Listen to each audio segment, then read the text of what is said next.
ඒ කියන්නේ ක්‍රිස්තුස් වහන්සේගේ මරණය සිහි කිරීම දවසයි.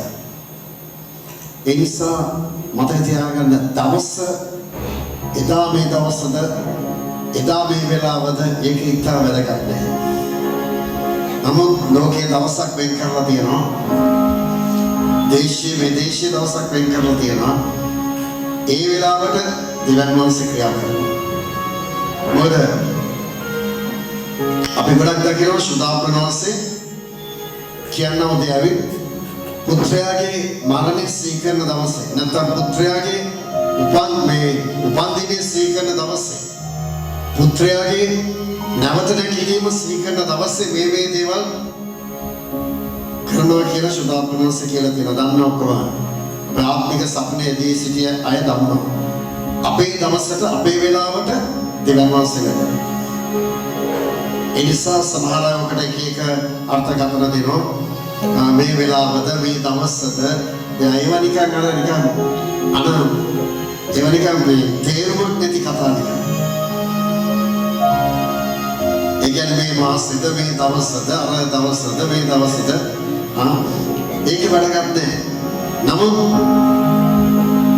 අපි සමරන ක්‍රිස්තුස් වහන්සේ අප වෙනුවෙන් මරණ බවට අපි සමරන වෙමු. අපි ඒක සම්ප්‍රදායක් හැටියට නොවේ අපි කරන්නේ. ඒක ගෞරවයක් හැටියට. දෙවියන් වහන්සේට ක්‍රිස්තුස් වහන්සේට දෙන ගෞරවයක් හැටියට. ඇයි හේතුව? ක්‍රිස්තුස් වහන්සේ මරණය මුළු මිනිස් සංගතය වෙනුවෙන්. එතුමා එදා මරණය නැත්තම් අද අපි මෙතන නැහැ. ලේසි ඒ දේවල් ඔක්කොම කරන්න. නමුත් උන්වහන්සේ සියල්ල දරාගෙන ගියේ ඔබත් මහත් වෙන්නේ. ඒක අපි අමතක කරගන්න යුතුයි. නිසා එතුමාට වටිනාකමක් දෙන්න. ඒක අපි රැස් වෙන්නේ නැත්තම් මේක සම්ප්‍රදාන මූලව හැම මහ සිකුරාදම අපි රැස් වෙනවා. ඒකට මේ විදිහට ගානක් අර මේක නැහැ. අපි මේක හදවතෙන් කරන්න ඕන දෙයක් මේක. තන් ගෞරවයෙන් කරන්න ඕන දෙයක්. භක්තියෙන් කරන්න ඕන දෙයක්. සමහර අද දවස් සමරන්නත් සමහරට අමාරුයි. ඒක සමහරට ඒ වෙලාව දෙන්නත් අමාරුයි සමහර. හරි කනගාටුයි කියන්නේ. සමහරට හරිම කනගාටුයි කියන්නේ. අපි විවිධ හේතුන් කියන්න පුළුවන් එකට ඒව වැඩක් නැහැ. විවිධ හේතුන් කියන්න පුළුවන් අර නෑනේ මේ නෑනේ වෙලාව නෑනේ නිවාඩු නෑනේ අර කාවියක වැඩනේ ඒව වැඩක් නැහැ. වෙඩින් එකක් කියන්න පුළුවන් අපි කොහොමද නිවාඩු ගන්නන්නේ කියලා. නැති නිවාඩුත් හම්බ වෙනවා අපිට ගන්නවා. මරණයක් වුණත් නිවාඩු හම්බ වෙන ගන්නවා. ස්වාමීන් වහන්සේට හරි අද ක්‍රිස්තුස් වහන්සේ රාත්‍රිය ආවා. දැන් මෙතන රැස්වීම තියෙන වෙලාව මොකද වෙන්නේ? ඔය වැඩ කරන තැනදී මොකද වෙන්නේ එතකොට? උන්වහන්සේ කොයි වෙලේද දන්නේ? ඒ නිසා අපි මේ මොහොත ගෞරවයෙන් භක්තියෙන් අපි සමරන්න ඕන වෙලාව මේ වෙලාව. අපි ආත්මය කරලා ආරම්භ කරමු. සර්වබලධාරී දෙවි පියාණනි. අපි වහන්සේට ස්තුතිය කරන අලංකාර මොහොත නිසා. අලංකාර අවස්ථාව නිසා. අපි මේ මොහොතේ අපි ක්‍රිස්තුස් සිටින්නේ අපේ පුත්‍රයන් වහන්සේ ක්‍රිස්තුස් වහන්සේගේ මරණය සිහි කිරීමයි. ඒ අපේ දී ජීවන අවස්ථාව ගැන ස්තුතියි ස්වාමීනි. එනම් මේ අවස්ථාවේ අප සමග ක්‍රිස්තුස් වහන්සේ ත්‍රිත්වය වැඩ වාසය කරන නිසා ස්තුතියි. අප සමග සිටින සියල්ලට මඟ පෙන්වීමයි ස්වාමීනි. මගේ නම සුරක්ෂිතව ගෙන්න. දැන් බාධා තිබෙනවා. ඒවා ඉවත් කර. ස්වාමීනි ඔබගේ අභිමුඛයට නැත්නම් මේ මොහොත සමරන මොහොතේ ඒකට විශේෂ තැන් දක්වන පිණිස ඔබේ කෙනා තුළ මේ මොහොත ක්‍රියා කරන්න. ශුද්ධාත්මකේ මඟ පෙන්වීමයි. විගායනකට වාදනය කරන මොහොතක ඔබගේ වචනේ ප්‍රකාශ කරන විට ක්‍රියාකාරීත්වය යම් දේවල් කරන විට ඒක හදවතෙන් ගෞරවයෙන් භක්තියෙන් කරන පිණිස ඔබ වහන්සේ කෙනෙක් කෙනා සමග සිටින ශුද්ධාපෙනි විස්ථාන වහන්සේ ක්‍රියා කරන මඟ පෙන්වන්න තමයි. ඔබගේ ගින්නේ මාස ආරක්ෂා කරන විස්ථානේ. ඔබ වහන්සේම මාධ්‍ය කරන ශුද්ධාපෙනි මඟ පෙන්වන්න. ඔබ වහන්සේගේ දාතර මාරයි. ජේසුස් ක්‍රිස්තුස් වහන්සේගේ නාමයෙන්. ආමෙන්. right අපි ඉස්සලම අපි කියමු නික්මයාම පතර පෙරලම.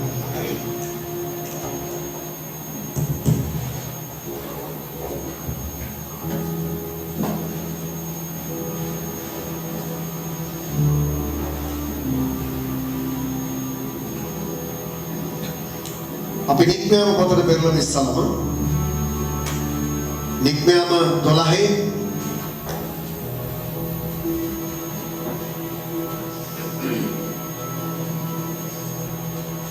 නික්මයාම 12ට පෙරලන්න 12 වෙනි පරිච්ඡේදය.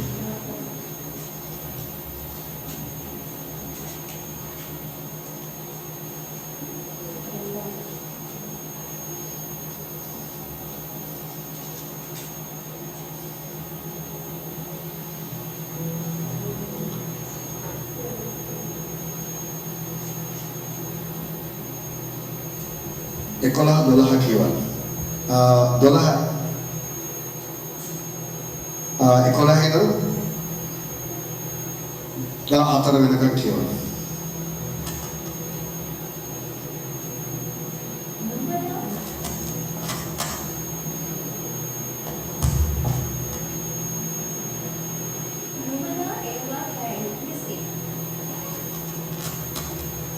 අපි එකේ නම කියමු පොඩ්ඩක් පැහැදිලිව.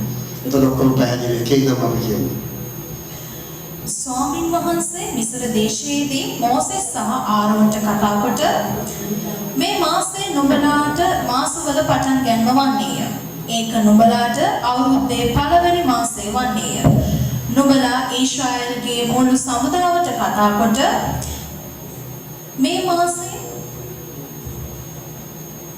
දසවෙනි දිනදී ඔවුන්ගේ පියවරුන්ගේ පවුල් වශයෙන් පවුලකට බැටළු පැටවකු බැගින් එක අය බැටළු පැටවකු ගන්නේය.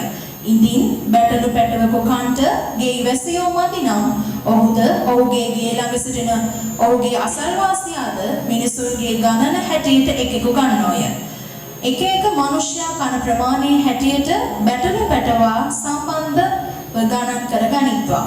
ඒ බැටළු පැටවා කැරණක් නැති අවුරුද්දක් වූ පිරිමි සතෙක් විය යුතුය. බැටළුවන්ගෙන් හෝ එළුවන්ගෙන් හෝ ඌ රැගෙන එම මාසයේ 14 වෙනි දවස දක්වා තබා ගනිල්ලා.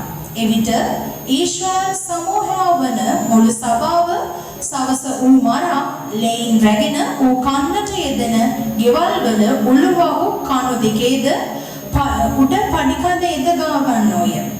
ඔහු ගින්නෙන් පුලුස්සන ලද ඒ මාසයේද මොහොන්නමස රොටිද ඒ රාත්‍රියේදී කන්නෝය.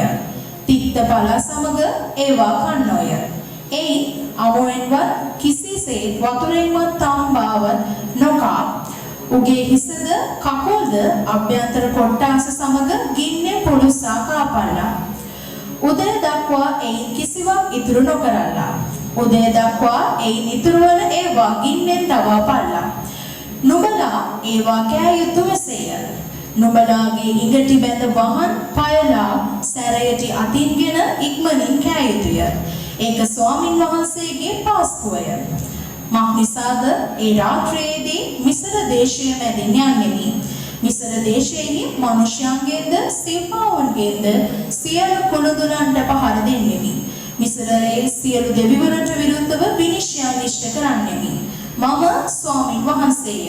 ඒ ලේ නුඹලා සිටින ගෙවල් වල නුඹලා උදෙසා ලකුණක් පිණිස වන්නේය. මම ඒ ලේ දැක නුඹලා පසු කර යන්නෙමි. මා විසින් මිසර දේශයට පහ කර දෙන නුඹලා විනාශ කිරීමට පීඩාවක් නුඹලා පිට නොවන්නේය. මේ දවස නුඹලාට සිහිවීම උත්සවයක් පිණිස වන්නේය. නුඹලා එය ස්වාමින් වහන්සේට මංගල්‍ය දවසක් කොට පවත්වපල්ලා. එය නුඹලාගේ සියලු පරම්පරාවල නියෝගයකින් මංගල්‍යයක් කොට සෑම කල්හිම පවත්වාපල්ලා. right. දැන් මේ ස්ථානයේ මුල්ම මේ පාස්කුව කියන වචනේ ආවේ මේ පාස්කුව කියන වචනේ තේරුම පසු කර යාම. පසු කර යාමේ මංගල්‍ය, පාස්කු මංගල්‍ය කියන්නේ. මොකක්ද මේ පසු කර යාම කියලා කියන්නේ? දෙවියන් වහන්සේ කියනවා මම මිස්රයේ මැදින් යන්න යනවා. මිස්රයට මම පහර දෙන්න යනවා. සියලු සතුන්ගේ මනුෂ්‍යයන්ගේ කුරුඳුල් දරුවට නැත්නම් කුරුඳුල් කෙනාට පහර දෙන්න යනවා. ඒ නිසා මොකද්ද කරන්න ඕනේ? උන්වහන්සේ කියනවා නුඹලාගේ උළුවව වල පඩි කන්නේ තවරන්න කියලා කියන ඉල්ලේ සතෙක් මරලා නැත්නම් බැටළුවේ. ඒ බැටළුව පිරිමි සතෙක්. කිසි කැලලක් බලුද්දක් නැති බැටළුවේ. එල්ලේ තවරන්න කියලා කියනවා. ස්වාමීන් වහන්සේ රාත්‍රියේදී මිස්රයේ මැදින් ගමන් කරන්න යනවා. උන්වහන්සේ කියනවා මේ සලකුණ දැකලා මම පසු කර යනවා ඒවා.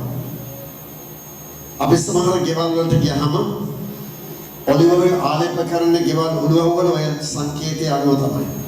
උන්වහන්සේගේ ලේ සංකේතවත් කරලා ඒ උළුව වල නිවස් වල අපි ආරක්ෂාව දානවා. ඒක ඉදාගෙන තමයි කරන්නේ. උන්වහන්සේ එදා කිව්වා උළුව වල පඩි කඳේ තවරන්න කියලා ලේ. අද ලේ තවරන්නේ නමුත් ක්‍රිස්තුස් වහන්සේ තෙල් ආලේප කර ඒ ආරක්ෂා පිණිස දාමයි. ස්වාමීන් වහන්සේ කියනවා මම මිස්රයේ මැදින් ගමන් කරන්න යනවා. සාම කුරුඳුලන්ට පහර දෙන්න යනවා. සතුන්ගේද මනුෂ්‍යයන්ගේද. මිස්රයේ සියලු දෙවිවරුන්ට විරුද්ධව මිස්රයේ හිටියනේ දෙවිවරු ගොඩාක්. හිරු දෙවියෝ හිටියා. හිරු දෙවියන්ගේ භාර්යාව සඳු දෙවියෝ. හරක් දෙවියෝ, ඕපොස් දෙවියෝ. හරක් දෙවියෝ හිටියා. ඒ වගේ ගල් වලට වැන්දා. වතුරට වැන්ද මේ ඔක්කොටම දෙවියන්ස පහර දුන්නා. ඕන් දෙවිවරු කියන নমස්කාර කරපු මැවිල්ලට ඕන්ට විරුද්ධව ඒක පහර දුන්නා. ස්වාමීන් වහන්සේ කියනවා මිස්රයේ මැදින් ගමන් කරන්නට යන්නේ. මම ඒව දැකලා පා නුඹලාගේ කිසි නිවසකට ඒ පීඩාව වෙන්න යන්නේ. නමුත් අනිත් හැම නිවසකම ඒ ඉන්න කුරුදුලා වැරෙන්න යනවා. කුරුදුලන්ට පහර දෙන්න යනවා. සතුන්ගේ කුරුදුලා පහර දෙන්න යනවා. ඒ වගේම වුණා. පාරාගේ පුතා මරණයට පත් වුණා. එතනදී තමයි පාරාව සිත් නැත්නම් දේවදාසකේ බය ඇති වෙන්නේ. එතනින් පස්සේ තමයි ඊශ්වර සනකට යන්න ඉඩ හරින්නේ. ඕන් දෙවියන්වහන්සේ පොරොන්දු දේශයට. එතනින් තමයි පිටත් වෙන්නේ. අවුරුදු 430ක් වහල්කමේ ඉඳලා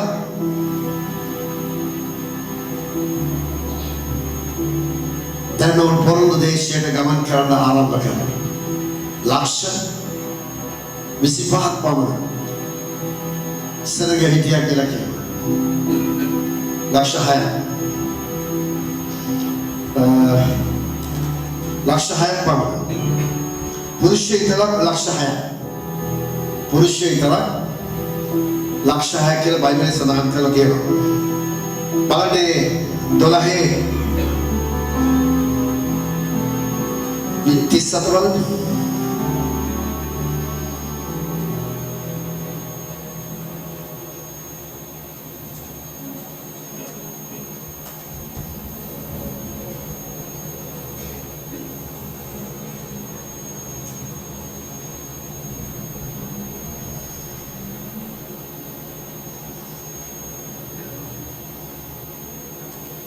ඊශ්‍රායල් පුත්‍රයෝ රාමසේසී සිට සුකොට්ට ගමන් කළෝය.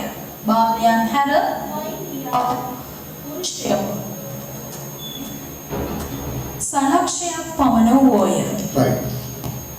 පුරුෂ පමණක් ලක්ෂ 6ක් ගමන් කළා කියලා කියනවා. එතකොට ළමයි සහ කාන්තාවන් බලනකොට ලක්ෂ 25ක් විතර. ඒ දෙවියන් වහන්සේ තමයි ඒ ලක්ෂ 25ටම අවුරුදු 40ක් කන්න දෙන්නේ. බොණ්ඩ දුන්නේ. මොකද කාන්තාරේ කඩවල නැහැ.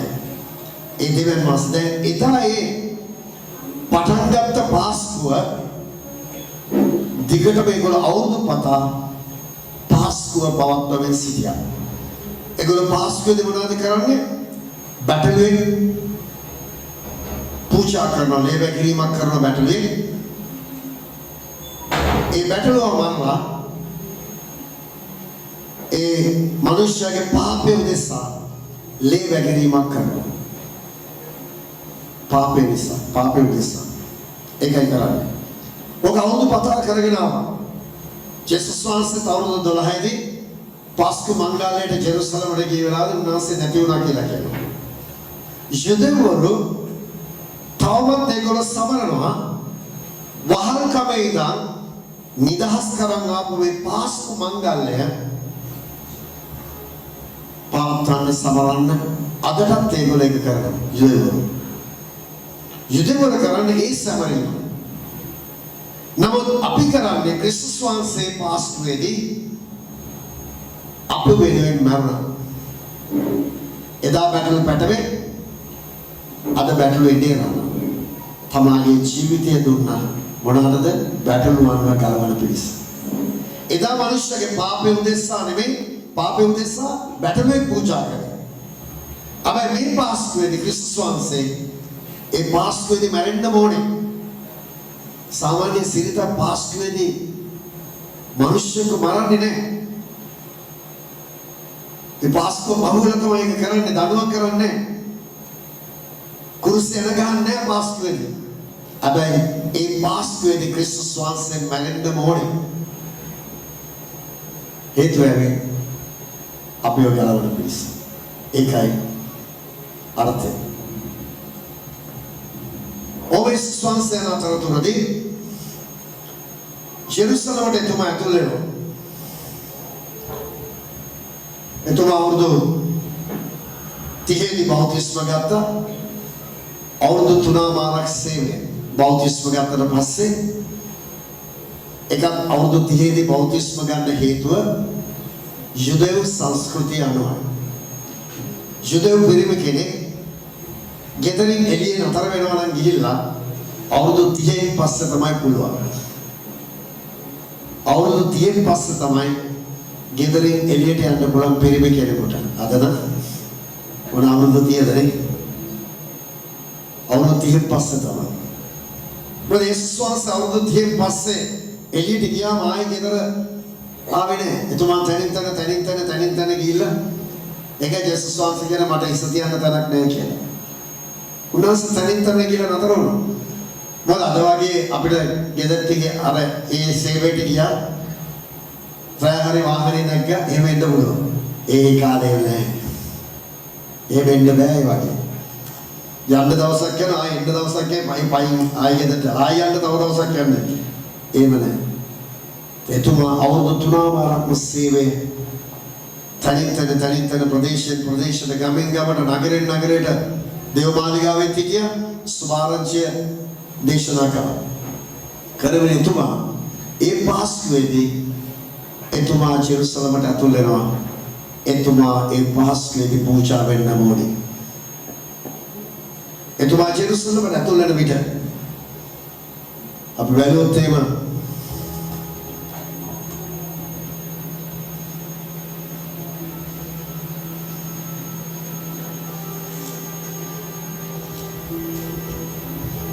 Yohanes Subaranchi putih.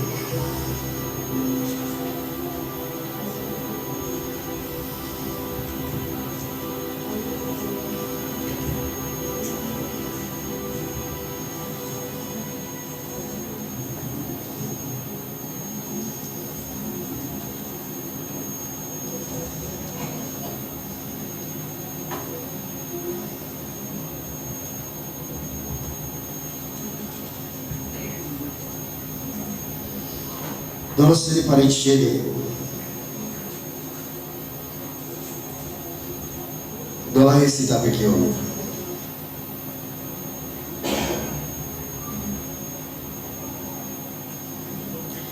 පසුවදා මංගල්‍යයට ඇවිත් සිටිය මහත් සමූහයක් යේසුස් වහන්සේ යෙරුසලමට එන සේකැයි අසා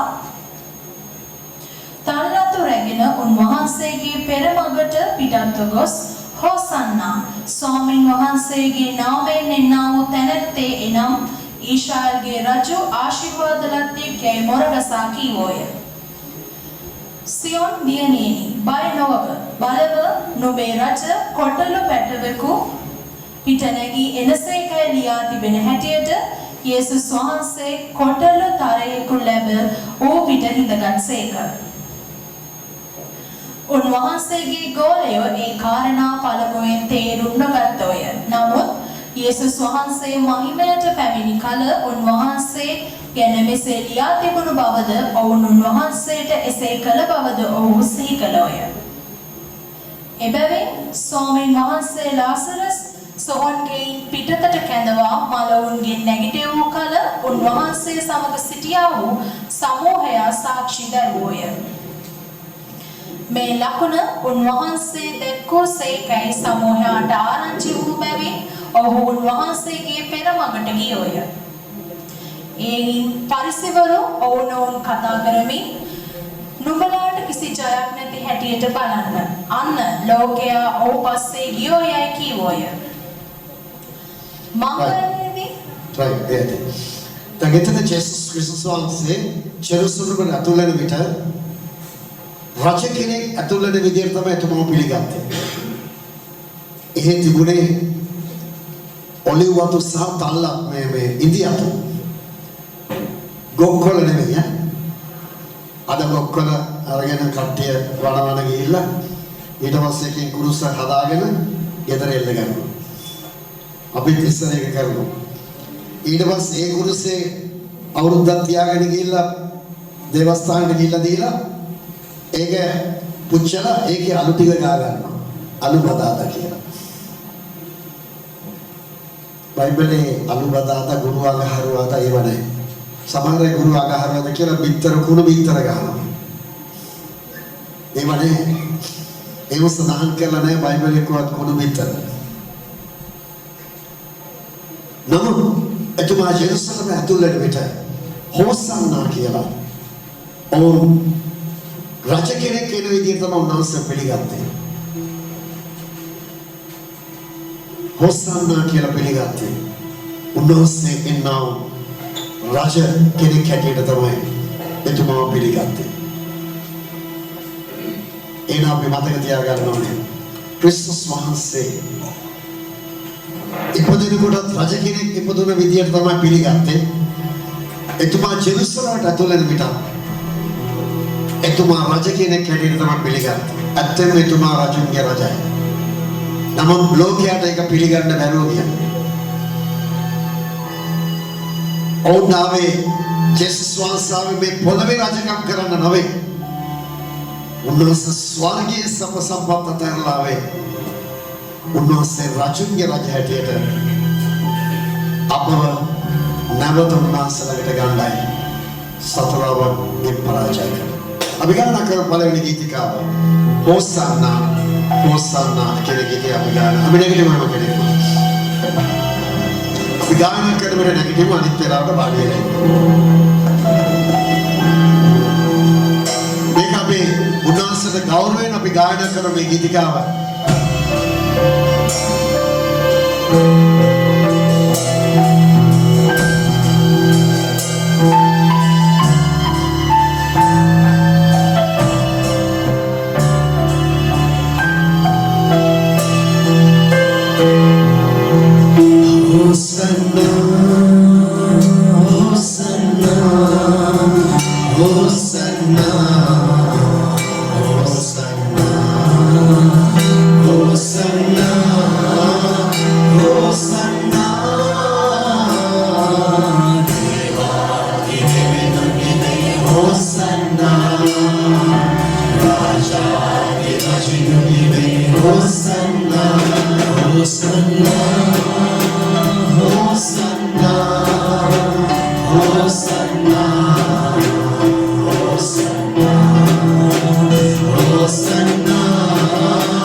එකම අදාළ තම කොටසක් අපි කියවමු ලුක්ස් මාරජි පොතේ 19 වෙනි පරිච්ඡේදයේ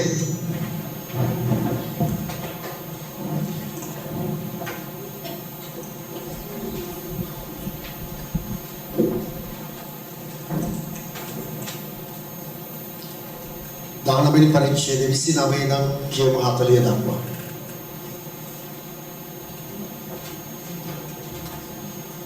තවද උන්වහන්සේ ඔලිව නම් වූ කන්ද ළඟ බෙත්පාගයටද බෙතානියටද සමීප වූ කල තමන්ගේ ගෝලයන්ගෙන් දෙදෙනෙකු යවමින් නුඹලා ඉදිරිපිට තිබෙන ගමට යන්න. එහි ඇතුල් වූ විට කිසි කලක මිනිසෙකු නොනගනා වූ කොටළු පැටවෙකු එහි බැඳ සිටිනවා නුඹලාට සම්බවන්නේය. ඌ ලිහාගෙන එන්න. ඔබ ලිහන්නේ මක්නිසාදයි යමෙක් ඇසුවොත් ස්වාමීන් වහන්සේට ඌ ඕනෑයයි කියන්නේ කීසේක. යවන ලැබුවෝ ගොස් උන්වහන්සේ ඔවුන්ට කීලසම දුටුවෝය.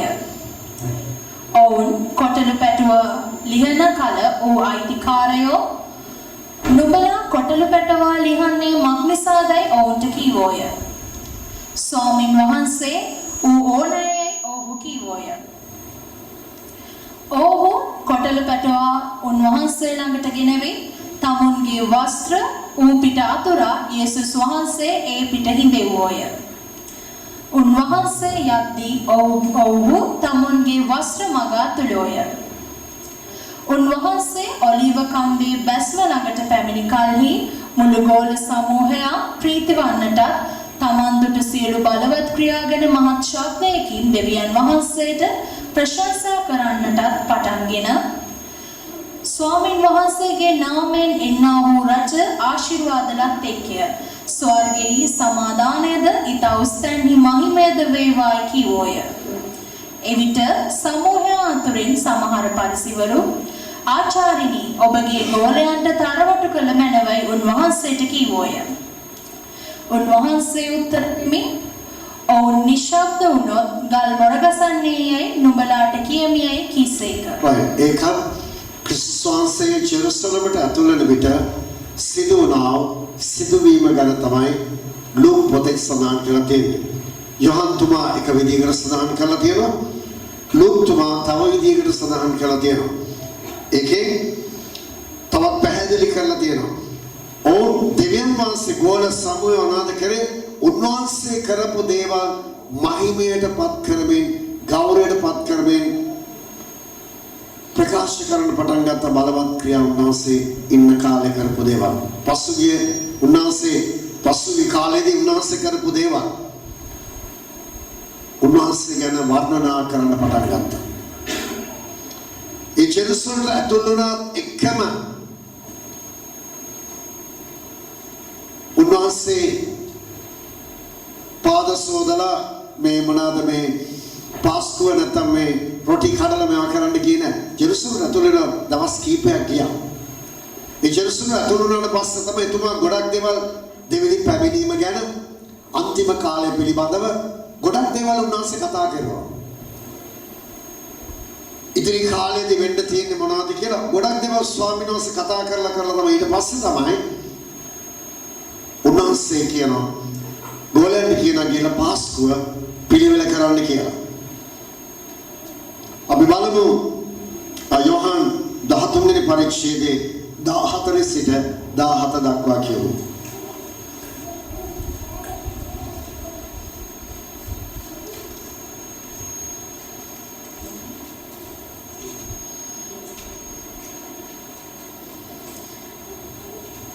ඉතින් ස්වාමීද ආචාර්යද වූ මම නුඹලාගේ පාද සේදීම් නම් නුඹලා විසිනුත් එකිනෙකාගේ පාද සේදිය යුතුය.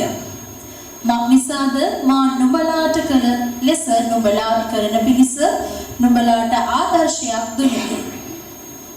සැබෑවක් නුඹලාට කියමි. දාසයෙක් තමාගේ ස්වාමියාට වඩා උතුම් නැත. පණිවිඩකාරයෙක්ද තමා යැවූ තැනැත්තාට වඩා උතුම් නැත. ඉතින් මේ දේවල් දන්නා වූ නුඹලා ඒවා කරනවා නම් නුඹලා ආශිර්වාද ලද්දෝය. අපි පළවෙනි පදේ දැන් කියමු 13. ඒකෙදි හිටපු අය ගැන මෙතන සඳහන් කරනවා. පාස්කු මංගල්‍යයට පළමුවෙන් යේසුස් වහන්සේ මේ ලෝකයෙන් පිටත්ව පියාණන් වහන්සේ ළඟට යන තමන්ගේ පැය පැමිණ තිබෙන බව දැන ලෝකයේ සිටියා වූ ස්වකීය සෙනගට ප්‍රේමයෙන් සිට අන්තිම දක්වා ඔවුන්ට ප්‍රේම කළසේක. යේසුස් වහන්සේ පාවා දෙන්නට සීමෝන්ගේ පුත්‍ර වූ යූදස් ඉස්කාරියෝත්ගේ සිත යක්ෂයා විසින් පොළඹවා තිබුණේ රාත්‍රී කෑම කද්දී උන්වහන්සේ පියාණන් වහන්සේ විසින් තමන්ගේ අත්වලට සියල්ල දී තිබෙන බවද තමන් දෙවියන් වහන්සේ වෙතින් ආ බවද දෙවියන් වහන්සේ ළඟට යන බවද දැන රාත්‍රී කෑමෙන් නැගිට උඩ ඇඳුම ගලවා තබා රෙදි කඩක් රැගෙන ඉඟටෙහි බැඳගත්සේක. ඉන්පසු උන්වහන්සේ භාජනයට වතුරවත් කොට ගෝලයන්ගේ පාද සෝදන්නටත් තමන් ඉඟටියේ වැඳගත් රෙදි කඩින් පිස දමන්නටත් පටන් ගත්සේක. උන්වහන්සේ සීමෝන් පේත්‍රුස් ළඟට ආසේක. ඔහු ස්වාමීනි ඔබ මාගේ පාද සෝදනසේක් දැයි කීවේය. යේසුස් වහන්සේ උත්තර දෙමින් මම කුමක් කරම්දැයි දැන් නුඹ දන්නේ නැත. නමුත් පසුව නුඹට තේරෙනවා ඇතැයි ඔහුට කීසේක. ඔබ වහන්සේට කිසි කලක මාගේ පාද සෝදන්නට නොදෙන මේ පේත්‍රස් උන්වහන්සේට කීවේය. යේසුස් වහන්සේ උත්තර දෙමින් මම නුඹ නොසේදුවොත් මා හා සමග පංගුකාරයෙන් නුඹට නැතැයි ඔහුට කීසේක. සීමෝන් පේත්‍රස් ස්වාමීනි මාගේ පාද පමණක් නොව අද්ද හිසද සේදුව මැනවයි උන්වහන්සේට කීවේය. යේසුස් වහන්සේද නෑම වූ තැනැත්තේ මුළුමනින්ම පවිත්‍ර බැවින් ඔහුට ඕනෑ කරන්නේ පාද සේදීම පමණක්ය. නුඹලා පවිත්‍රය, නමුත් සියල්ලෝම නොවේ යැයි ඔහුට කීසේක. නුඹලා සියල්ලෝම පවිත්‍ර නැතැයි කීවේ උන්වහන්සේ තමන් පාවා දෙන්නා දැනගෙන සිටිහේනි. මෙසේ උන්වහන්සේ ඔවුන්ගේ පාද සෝදා තමන් ඇඳ නැවත හිඳගත් කල ඔවුන්ට කියනසේ මා නුඹලාට කළ දේ කිමෙක්දැයි නුඹලා දන්නවද? ආචාර්යනි, ස්වාමීනි කියා නුඹලා මට කියවුය. නුඹලා කියනවා හරිය. මක්නිසාද මම එසේ වෙමි. ඉදින් ස්වාමිද ආචාර්ය වූ මම නුඹලාගේ පාද සේදීම් නම් නුඹලා විසින එකිනෙකාගේ පාද සේදිය යුතුය. මක්නිසාද මා නුඹලාට කළ ලෙස නුඹලා කරන පිණිස නුඹලාට ආදර්ශයක් දුනිමි. තමන්න ජේසුස් ක්‍රිස්තුස් වහන්සේ පාද සේදුව ගෝලයන්ගේ පේතුරු කිව්වා අනේ ස්වාමීනි මම නම් දෙන්නේ මගේ පාද සෝදන්න. මොකක්ද ඒ අගෞරවය? මම නම් දෙන්නේ. ඒතර ජේසුස් වහන්සේ කියනවා නුඹ මට නුඹේ පාද සෝදන්න නොදුන්නොත් මාත් එක්ක නුඹේ සම්බන්ධතාවයක් නැහැ කියලා.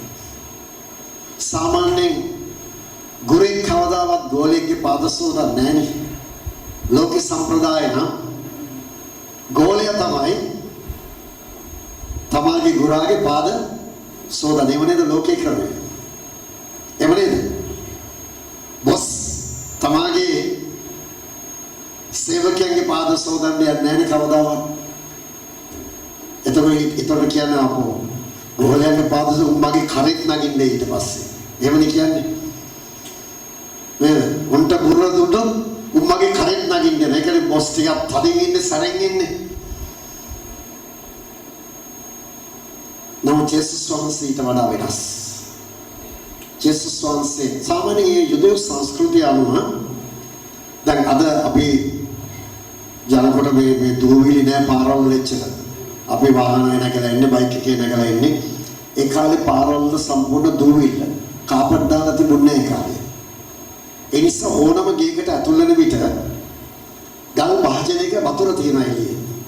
ඇයි පාද සෝදලා ඇතුල් වෙන්නේ? පාද සෝදලා ඇතුල් වෙන ඕනම ගේක ඉස්සරහා ගල් භාජනයක වතුර තියෙනවා. ඒකයි ඒ ක්‍රමේ ඒ රටේ. සාමාන්‍යයෙන් කැමකට ආරාධනා කරත් කවුරු හරි ඒකෙදි තමාගේ ගෙදරට ආරාධනා කරපුවම එයාගේ පාද සෝදලා තමයි ගන්න ඕනේ. සේවකෙක්ව තියලා එයාගේ පාද වලට වතුර දාලා සෝදලා තමයි ගන්නෙ. වැඩකාරයෙක් සේවකයෙක් තියලා. දැන් ජේසුස් වහන්සේ මෙතන පාස්කුවට කැදෙව්වා. ගෝල දවස් දෙනා. මෙතන ජේසුස් වහන්සේ පාවා දෙන්න යූදස් කාර්යය හිටියා. අපිත් එක්ක තින්නේ අපිත් එක්ක පාද සෝදලා ගිහිල්ලා පාවා දෙන්න කොච්චර ඉන්නවද? නේ? අපිත් එක්ක එකට කාලා එක බත් එක කාලා එකට කාලා පාවා දෙන අය කොච්චර ජේසුස් වහන්සේ පාවා දුන්නා අපි පාවා දෙන එක සිම්පල් නේ. ජේසුස් වහන්සේ දැන සිටියා යූදස් කියලා නුඹලා ඔක්කොම දෙනා පවිත්‍ර නැහැ. ඉන්නවා ඒ ජේසුස් වහන්සේ අවස්ථාව දුන්නා. යූදස්ගේ පාදත් සේදුවා. ඒ වෙලාවේ සාතන් ඔහුගේ සිත පොළඹවලා තිබුණේ. ජේසුස් වහන්සේව පාවා දෙන්න සල්ලි වලට. නම ජේසුස් වහන්සේ කෙරෙහි දැහැරියා. උන්වහන්සේ කිව්වා මම නුඹලාගේ පාද සේදුවා මෙන් නුඹලා එකිනෙකාගේ පාද සෝදන්න. ජේසුස් වහන්සේ කිව්වා මම එක නුඹලාට ආදර්ශයක්. ඒකෙන් එතුමා පෙන්නු කරේ යටහත්කම එතුමාගේ. හම්බ නැත්නම් යටහත්කම. ස්වාමියා තමගේ ගෝලයන්ගේ පාද සෝදන තරම් කොතරම් යටහත් ක්‍රිස්තුස් වහන්සේ. එතුමා යටහත්කම අපිට ආදර්ශයක් වුණා. මොකද හේතුව උඩඟුකම දෙවියන් වහන්සේට අයිති දෙයක් නෙවෙයි. උඩඟුකම සාතන්ට අයිති දෙයක්. දවසක් එක සාතන් කෙනෙක් ඉන්නවා. විනිශ්චය ඕගලන්ගේ කෙනාට අයිති නම් උඩුකම අපිට අයිති. උඩුකම ඉස්සන් ඒගොල්ලෝ වැටුනේ. අපිට උඩුකම අයිති. උඩුකමේ මිනිස්සු අපිට අයිති. සවුනාසේ යටහත් පහත්කම පෙන්වනවා එතන. උන්වහන්සේ තමයි පාස්කෝ පිළිවෙල කරේ. රොටි විදියු සමගද පාද සේදේ. අපි බොහෝ අවස්ථාවේදී පාද සෝදනවා. අදත් අපි ඒක කරන්න යනවා. මේ විදිහට අපි කරන්න යන්නේ. හැම කෙනෙක්ම පාද සෝදන්න යන්නේ නැහැ. අපේ සේවක මම අපේ සේවය කරන අයගේ පාද සෝදන්න යනවා. සේවය කරන අය අනිත් අදහිලිවන්තයන්ගේ පාද සෝදන්න යනවා. හැම කෙනෙක්ම පාද සෝදන්න යන එක එක්කෙනාට කරන්න යන්නේ මේක. මේ ක්‍රමය අද වෙනස් කරනවා. මොකද සේවය කරන අය අදහිලිවන්ත අනිත් අයගේ පාද සෝදන්න අවශ්‍යයි. සේවය කරන අයගේ පාද සෝදන්න මම සූදානම් වෙන්න. ඒ විදිහටයි වෙන්න ඕනේ මේ පාද. මම සමහර අයට තුවා අරන් එන්න කිව්වා. පොඩි ටවල් වගේ අරන් එන්න කිව්වා. අපි ඒකට සූදානම්. මොකද උන්වහන්සේ යටහත් පහක්කම එකෙන් පෙන්වුවා. නමුත් අපි ව්‍යාජ යටහත්කම නොවේ අපි පෙන්වන්න ඕනේ. සැබෑ යටහත්කම. ඒ යටහත්කමේදී සාතන්ට බෑ අපේ ජීවිතේට ඇඟිලි ගහන්න. යුදස් එතන හිටියට ඔහුගේ සිත පොළඹවලා තිබුණේ ස්වාමියාව යේසුස් වහන්සේව පාවා දෙන්න. විදී කාසිතියක් අරගෙන හිටියේ. ඒ වෙනකොටත් ඔය සල්ලි අරන් ඉවරයි. ගිල පාවා දෙන්න. සිත පොළඹවලා තිබි යක්ෂව පොළඹවලා තිබුණා. ඉන් පස්සේ ගිල සල්ලි ගත්තද වෙන්න සමහර විට. කෙසේ වුණත් සාතන් ඔහුගේ සිත පොළඹවලා තිබුණා. ඒ ආවේශ කරගෙන හිටියේ නෑ. ඒ බලන්න ආවේශ වෙලා වැටෙනවා. නේද? ආවේශ වෙලා හිටියේ නෑ. නමුත් සිතට සාතන් හැම කෙනෙක්ගේම ජීවිත ආවේශ කරගන්නේ සිතුවිලි වලින් අල්ල ගන්නවා. ඔය විදිහට යේසුස් වහන්සේ දන්නේ නැහැ කියලා. උන්වහන්සේ පාද සෝදනකොට කිව්වා නුඹලාගේ අතරින් එක්කෙනෙක් ඉන්න මම පාවා දෙන්න කියලා. එක එක්කෙනා අතර එක කැළඹිලුණා වෙලාවේදී. ඒ වෙලාවේ යේසුස් වහන්සේ කියන මෙයා තමයි දන්න යේසුස් වහන්සේ කවුද කියන එක. පාවා දෙන්නේ. එතුමා පෙන්නේ ඒතර වුණ අතරේ කලබලකාරයක් ඇති වෙනවා. යූදස් අල්ලගෙන දෙයි ඔක්කොම දෙනවා. පේදුරු විශේෂයෙන්ම. දීවරයනේ මල පයින්නවනේ. අර මල්කස්ගේ කනත් කපලා දැම්මා. තද වෙලා. ඔක්කොම අල්ලගෙන යූදස්ට දෙයි. දඩබඩ ගාලා දෙයි. හැබැයි ඒක නෝනේ මොකද? එතුමා පාවා දෙන්න ඕනේ. එතුමා මැරෙන්නත් ඕනේ. එතුමා මැරෙන්නේ නැත්තම් එදා අද අපිට ගැලවීමක් නැහැ. ඒ සමග සෙනෙහ මතක තියාගන්න. අපි පාප සෝදන විට ඒක අපිට තුල යටහත්පා කම ඇති වෙන්න ඕනේ. ආත්මික සටනේ දෙන කණ්ඩායමයි අපේ සේවය කරන අය විශේෂ සේවයට කැපවෙච්ච අයගේ පාද සෝදන්ට මම ඒක සූදානම්. ඒතර සේවය කරන අය දැන් මම පාද සෝදන අය අනිත්‍යගේ පාද සෝදන්ට සූදානම් වෙන්න. ඒකයි ක්‍රමය. ඔබගේ මිත්‍යාට එන්න කියලා මිත්‍යාගේ පාද සෝදන්න යන්න එපා.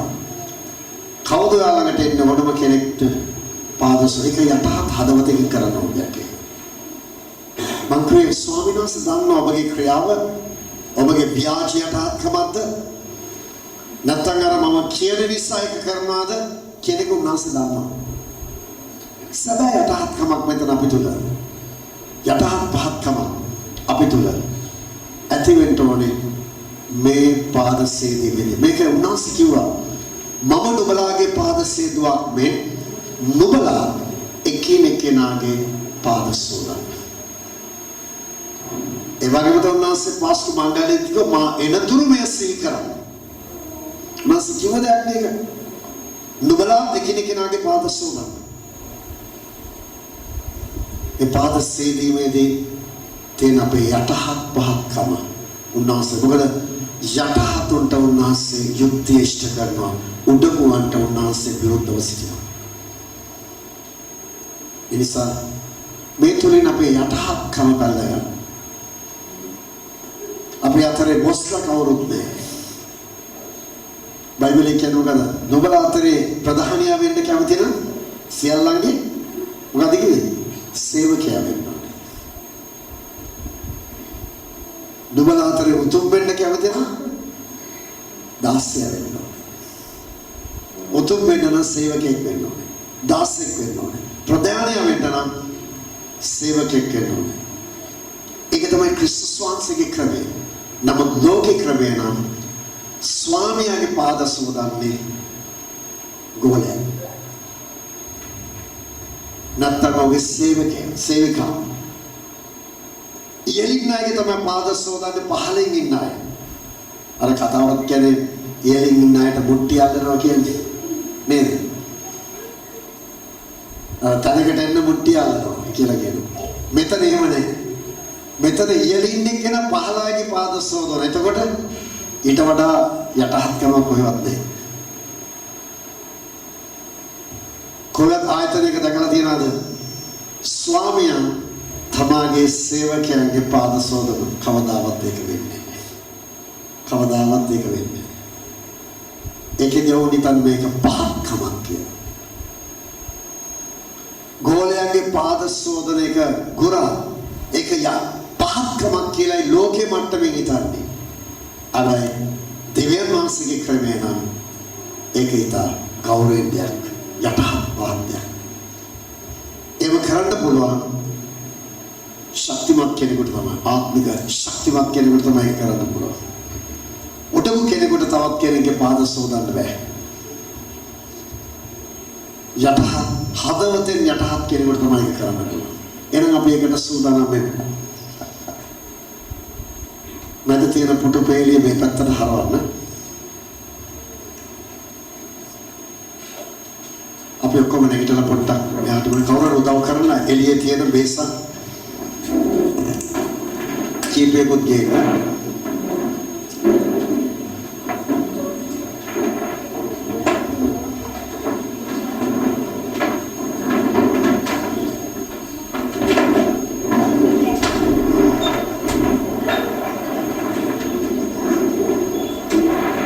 සේවය කරනාගේ පාද සේදුවාම ඒ සේවය කරන කෙනෙක් ගිහිල්ලා පුටුවේ වාඩි වෙන්න නැතන වාඩිලා අනිත් පුටුවේ අනිත් ඇදහිලිවන්තයා වාඩිලා යාගේ පාද එක්කෙනෙක් හැම කෙනෙක්ම එක්කිනා ළඟට යන්න එපා. හැම කෙනෙක් ළඟටම යන්න. එක්කෙනෙක් ළඟටම යන්න එපා. එතන සේවය කරන අය වාඩි වුණාම මම පාද සෝදලා ගිහිල්ලා එතනින් කට්ටිය වාඩි වුණාම ඔයගලන්ට තියෙන්නේ ඒ අය ළඟට යන්න. ඉතින් වතුර මේ බේසන් කීපයක් ඒ තැන් වලත් දැස්සි කරන්න ඒ අයට හොදන්න අනිත් මේ තව පැත්තකින් යන්න එන්න පොඩ්ඩක් ඉඩ දෙන්න. ඒ පැත්තකින්. මැද දෙගොල්ලෝ ඉන්නකොට අමාරු වෙන යන්න පිටිපස්සෙන් එක පැත්තකින් ඉඩ දෙන්න. ඔය පැත්තකින් ඉඩ දෙන්න. නේ. මේ පැත්තෙන් ඉන්න දෙන්න. මැද දෙගොල්ලෝ දෙපැත්තේ දෙන්න ඉන්නකොට මැදින් යන්න බෑනේ. මේ පැත්තෙන් යන්න ඉඩ දෙන්න. ඔය දෙක ලං කරන්න.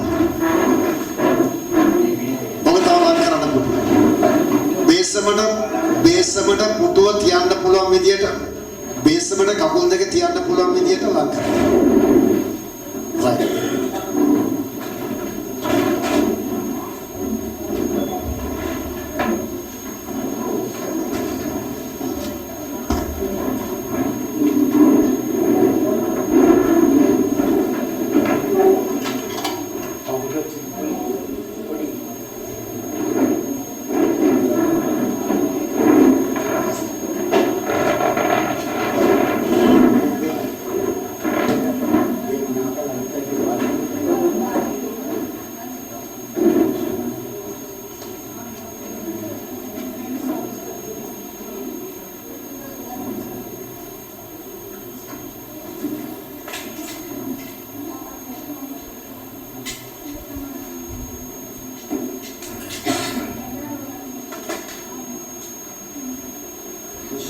සුවිශේෂ දීපිකාවක්.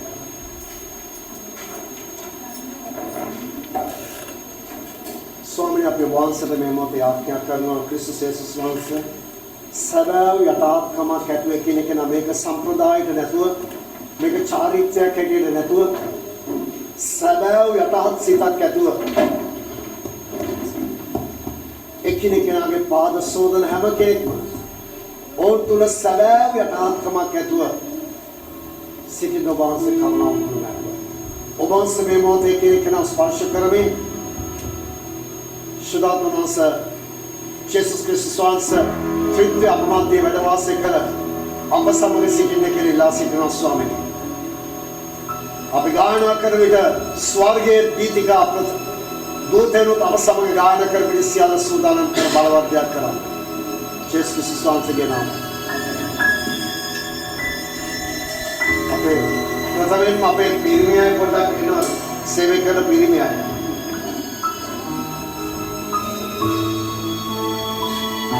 මේවට වතුර දාන්නකො.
Amen.